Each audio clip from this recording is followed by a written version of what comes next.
Subscribe ചെയ്യാത്തവരാണെങ്കിൽ ഇപ്പൊ തന്നെ സബ്സ്ക്രൈബ് ചെയ്യുക. അടുത്തുള്ള ബെൽ ബട്ടൺ കൂടി ഒന്ന് ക്ലിക്ക് ചെയ്യണം കേട്ടോ. അപ്പൊ നമുക്ക് എഗ്ഗ് പക്കവട എങ്ങനെ ഉണ്ടാക്കാന്ന് നോക്കിയാലോ. എഗ്ഗ് പക്കവടയ്ക്കായിട്ട് 4 മുട്ട പുഴുങ്ങിയെടുത്തിട്ടുണ്ട്. അതിനായി 4 മീഡിയം ടൈപ്പ് ഉരുളക്കിഴങ്ങ് ഉപ്പും മഞ്ഞൾപ്പൊടി ഇട്ട് വേവിച്ച് ഉടച്ചെടുത്തിട്ടുണ്ട്. ഇനി ഒരു സബോള പൊടിയായിട്ട് അരിഞ്ഞെടുക്കാം. ഇത്രയും വെളുത്തുള്ളി, ഈ ചെറിയ കഷ്ണം ഇഞ്ചി പേസ്റ്റ് ആക്കി എടുക്കാം. ഈ 4 പച്ചമുളക് പൊടിയായിട്ട് അരിഞ്ഞെടുക്കാം. ഇതിലേക്ക് ഇത്രയും മല്ലിയിലയും വേപ്പിലയും കൂടി വേണം. ഇനി ഇതിനുള്ള മസാല റെഡിയാക്കാം. അതിനായി ഒരു പാൻ വെച്ചിട്ട് 1 ടീസ്പൂൺ വെളിച്ചെണ്ണ ഒഴിക്കാം. ആദ്യം ഇഞ്ചി വെളുത്തുള്ളി പേസ്റ്റ് ഇട്ട് ജസ്റ്റ് ഒന്ന് വാട്ടിയെടുക്കാം. ഇതിലേക്ക് പൊടിയായി അരിഞ്ഞ സബോള ഇടാം. സബോളയിലേക്ക് ആവശ്യത്തിനുള്ള ഒരു പിഞ്ച് ഉപ്പിടാം. പൊടിയായി അരിഞ്ഞ പച്ചമുളക് ഇടാം. ഇത് ജസ്റ്റ് ഒന്ന് വാടുന്ന വരെ 1 മിനിറ്റ് ഇളക്കുക. ഇനി ഇതിലേക്ക് 1/2 ടീസ്പൂൺ കുത്തുമുളക് പൊടി ഇടാം. 1/4 ടീസ്പൂൺ കുരുമുളക് പൊടി ഇടാം. 1/4 ടീസ്പൂൺ ഗരം മസാലപ്പൊടി ഇടാം. ഇതെല്ലാം കൂടെ 1/2 മിനിറ്റും കൂടി ഇളക്കുക.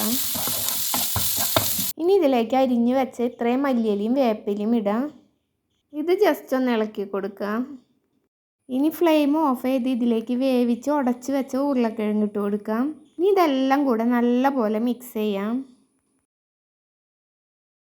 ഇനി ഇതിലേക്കുള്ള ബാറ്റർ റെഡിയാക്കാം. അതിനായി 125 ml കപ്പിൽ 1 കപ്പ് കടലമാവ് എടുക്കാം. 1/2 ടേബിൾ ടീസ്പൂൺ അരിപ്പൊടി ഇടാം. 1/4 കപ്പ് മൈദ എടുക്കാം. ഇതിലേക്ക് 1 പിഞ്ച് ഉപ്പ് ഇടാം. 1/4 ടീസ്പൂൺ കാശ്മീരി മുളക് പൊടി ഇടാം. 1 പിഞ്ച് കായം പൊടി ഇടാം. ആദ്യം ഇത് നല്ലപോലെ മിക്സ് ചെയ്യാം.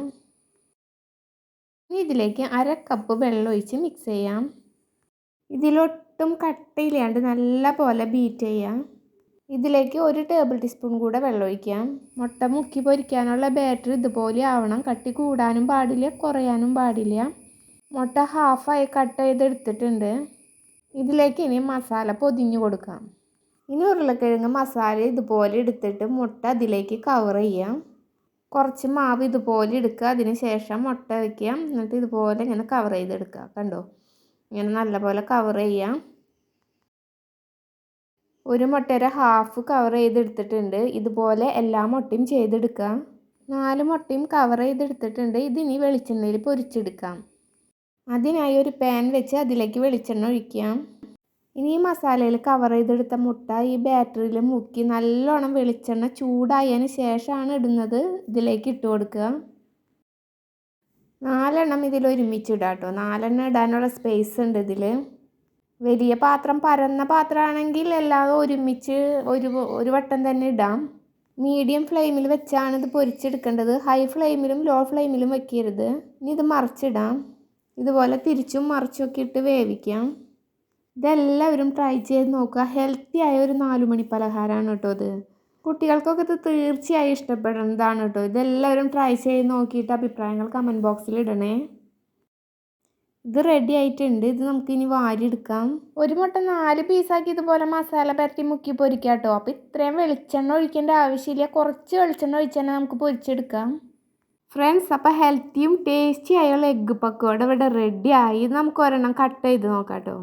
മസാല ഇല്ലാതെയും ഈ മുട്ട ഡയറക്റ്റ് ബാറ്ററിയിൽ മുക്കി പൊരിക്കാം. മസാല ഉള്ളതാണ് കൂടുതൽ ടേസ്റ്റ്. കണ്ടോ, അടിപൊളിയാണ് കേട്ടോ ഫ്രണ്ട്സ് ഇത്.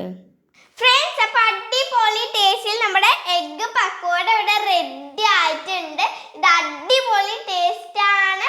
ഇതെല്ലാവരും ട്രൈ ചെയ്ത് നോക്കാം. ട്രൈ ചെയ്ത് നോക്കിയിട്ട് അഭിപ്രായങ്ങൾ കമൻറ്റ് ബോക്സിൽ ഇടണേ. പിന്നെ മറക്കാണ്ട് ഞങ്ങളുടെ ചാനൽ സബ്സ്ക്രൈബ് ചെയ്യണം കേട്ടോ.